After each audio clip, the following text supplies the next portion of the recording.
What's up? How are you, Nicholas? Sorry, and Chris. Yeah, we're good. We're doing good at home. Yeah, Yeah, how's that? practicing. Good. Yeah, You're yeah, practicing a lot, yeah? yeah. We get more time to practice now because no school and we stay home and Hey, it's we not all get to bad, practice. huh? So, Yeah, I mean, this is what we want to do. When I was at school, I wanted to get home, I wanted to get the puppets out, and I wanted to rehearse. And I wanted to watch videos on back then in the 90s, it was videos. But now you've got YouTube, so you can watch ventriloquists on YouTube all the time. yeah. So, Nicholas, can I ask you when you first started getting interest in ventriloquists? Who was the first ventriloquist that you saw to make you think, "Wow, I want to do that"? When I saw AGT on 2015 when Yes. Paul Zerden was there and Okay. he walked. So I had just a little puppet. It was like you put your fingers to move his hands, but he didn't move his mouth.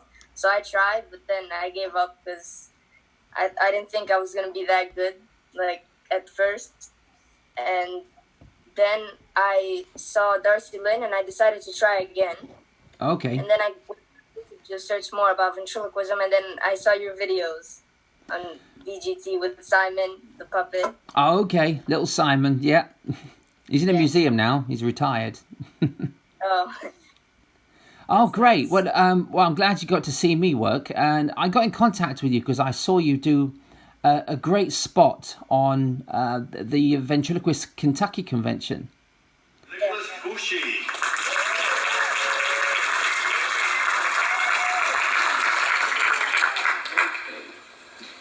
Hello. Hello. This is my friend Jeff. Yes, I'm the other guy's twin. Yeah.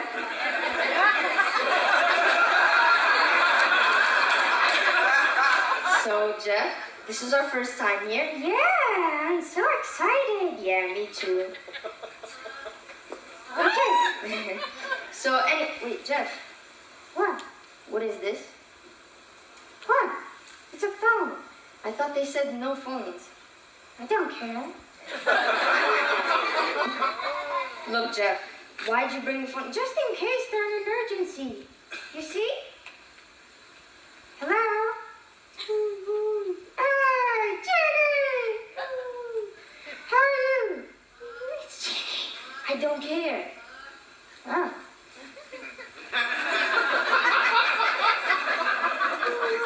I'm good. Jeff, hang up the phone now. Sorry, 1 second, Jenny. Hang the phone.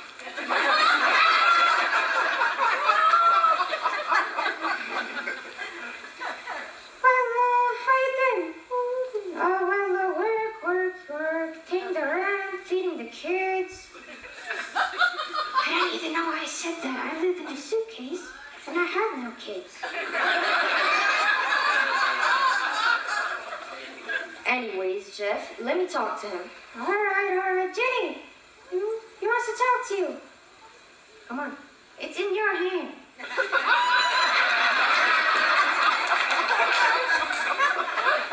Hello? Hey, finish up what you were saying with Jeff because we gotta go soon. Sorry, 1 second. I'm on the phone.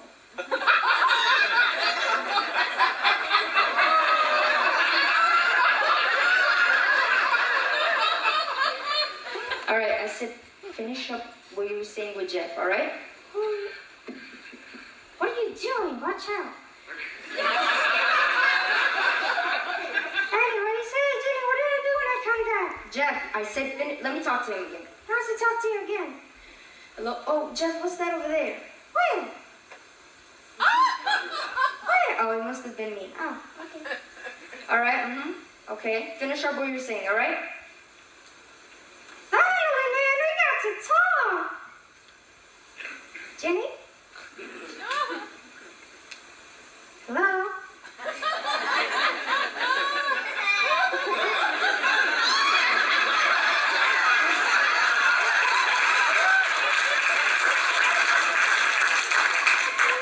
And you did a brilliant little spot. So I had to contact you to congratulate you, and it was brilliant. It's quite daunting to do a spot at the ventriloquist convention when they're all ventriloquists watching you, and there's probably 400 to 500.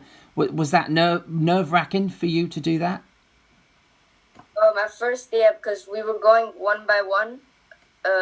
We were sitting on the side, and my hand was sweating, and I was pretty nervous because they were all ventriloquists. But I've performed before, and I wasn't that nervous because the other times I've performed, they were normal people. But this time it was all ventriloquists. We're not normal people. Yeah, you know that. Just, yeah, not normal audiences.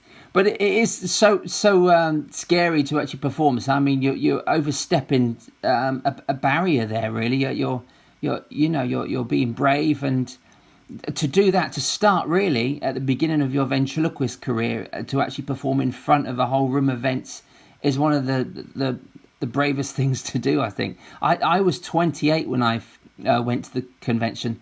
And I was nervous, really nervous. And your hand does sweat, doesn't it? It just makes your hand sweat. Yeah. But it's okay because you stick it in the puppet and no one can see that. So that keeps it soaks it up like a sponge. So have you seen any ventriloquists live in New York? Or have you been, apart from the convention, have you been anywhere else to see a show live? Yeah, I've seen 2 shows. It was the show of Jeff Dunham in New York. Okay, cool. And Terry Fator's show. And John Peasy. Oh yeah, John Peasy. He was on America's Got Talent, wasn't he? Yeah. Very innovative. A long time ago. Yeah, I've seen John on there, and so Terry Fator's done incredibly well. Jeff Dunham is done incredibly well without a talent show. You know, Jeff Dunham's been at the top of his game in America for over 25 years before he became a worldwide ventriloquist, and I think Ahmed probably helped that, come along. So who's your favourite character of Jeff Dunham's? I like Walter. Yeah, Walter's... I think everyone can relate to him. Yeah, we all know someone like him, yeah, like the old Yeah. grumpy character. He's very funny. Jeff's a great stand-up as well. Are you comfortable to do... You do magic as well, don't you? Yeah. So are you comfortable to do jokes without puppets and things? It's very important to try and put your personality across before you get the characters out there. I take it you do that because you do magic as well, so that helps. Yeah, I mean, I try to do something funny right before to take the puppet out, the suitcase. Oh yes. So that relaxes them before the puppet comes out. Sul mare luccica l'astro d'argento, l'acida l'onda, prospero il vento. Sul mare luccica l'astro d'argento,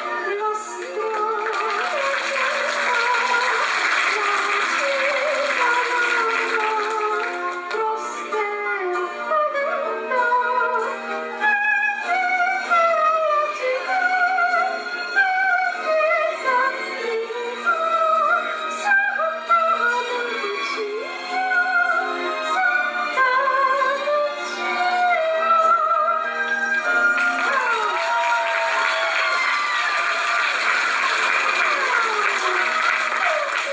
That was for me too.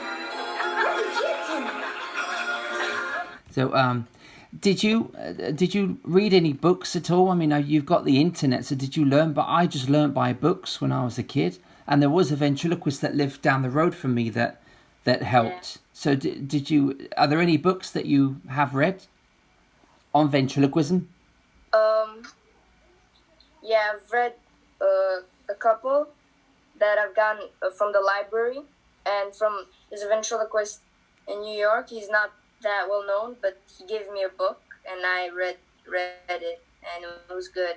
Taught me on lip control and how to do the voice when the little person on the bottle, and yes, the distant voice. Oh yeah, the vocal distance, the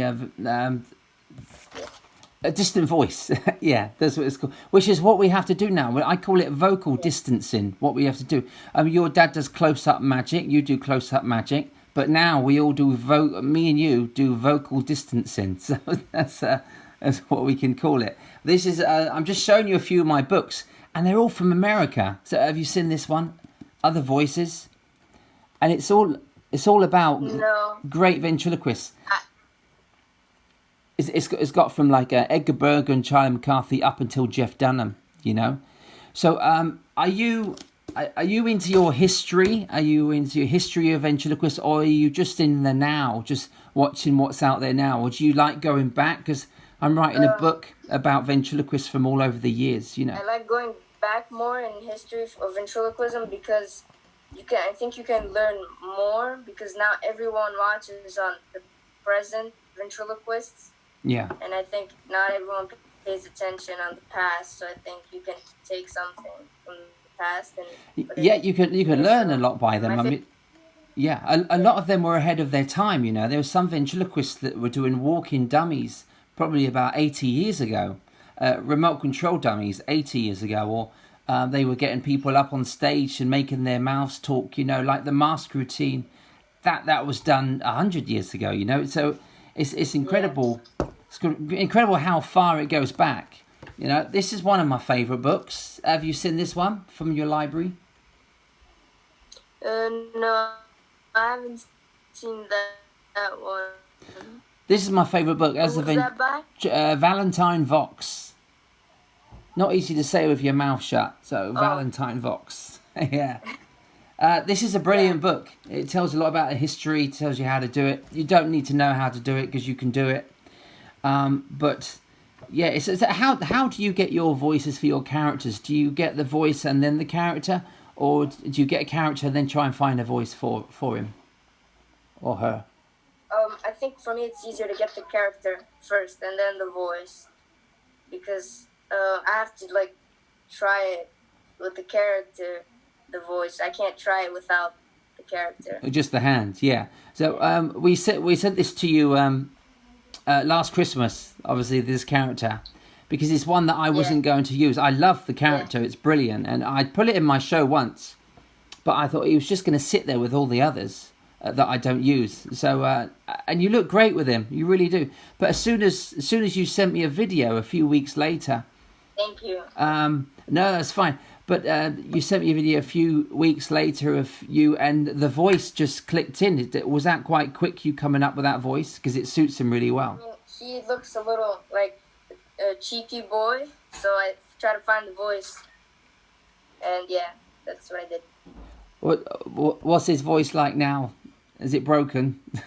How is it? Oh yeah, my voice is like this. Thank you. So Chris, how's Night England? That I haven't been there since December. I miss Night England, Chris. Steve.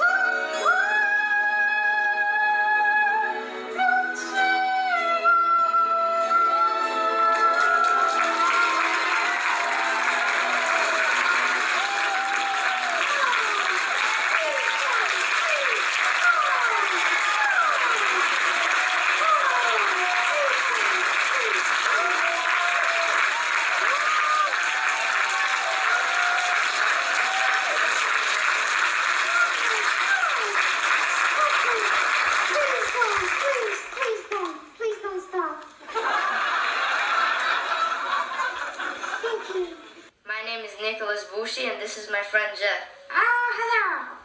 So we're applying for the Terry Fator scholarship. Oh, cool. Is that a school scholarship?